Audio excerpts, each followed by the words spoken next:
నైరుతి రుతుపవనాల కారణంగా ఇప్పటికే తెలుగు రాష్ట్రాల్లో జోరు వానలు కురుస్తున్నాయి. అయితే ఇవాళ తెలుగు రాష్ట్రాల్లో ఓ మోస్తారు నుంచి భారీ వర్షాలు కురుస్తాయని వాతావరణ శాఖ హెచ్చరించింది.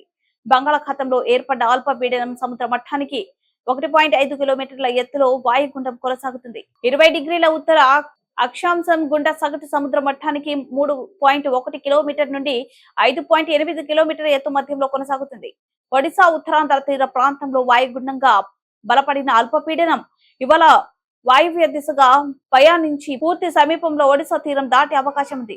ఆ తర్వాత క్రమంగా బలపడనున్న వాయుగుండం ఏపీలో 2 జిల్లాలకు రెడ్ అలర్ట్, 12 జిల్లాలకు ఆరెంజ్ అలర్ట్ జారీ చేసింది ఐఎండీ. ఇవాళ శ్రీకాకుళం, విజయనగరం, పార్వతీపురం, మాన్యం, అల్లూరి సీతారామరాజు, ఏలూరు, ప్రకాశం, నంద్యాల జిల్లాలో అక్కడక్కడ పిడుగులతో కూడిన మోస్తారు వర్షాలు కురిసే అవకాశం ఉంది. కాకినాడ, కోనసీమ, తూర్పు గోదావరి, పశ్చిమ గోదావరి, కృష్ణా, ఎన్టీఆర్ జిల్లాలో అక్కడక్కడ పిడుగులతో కూడిన తేలికపాటి వర్షాలు కురిసే అవకాశం ఉందని వాతావరణ శాఖ తెలిపింది.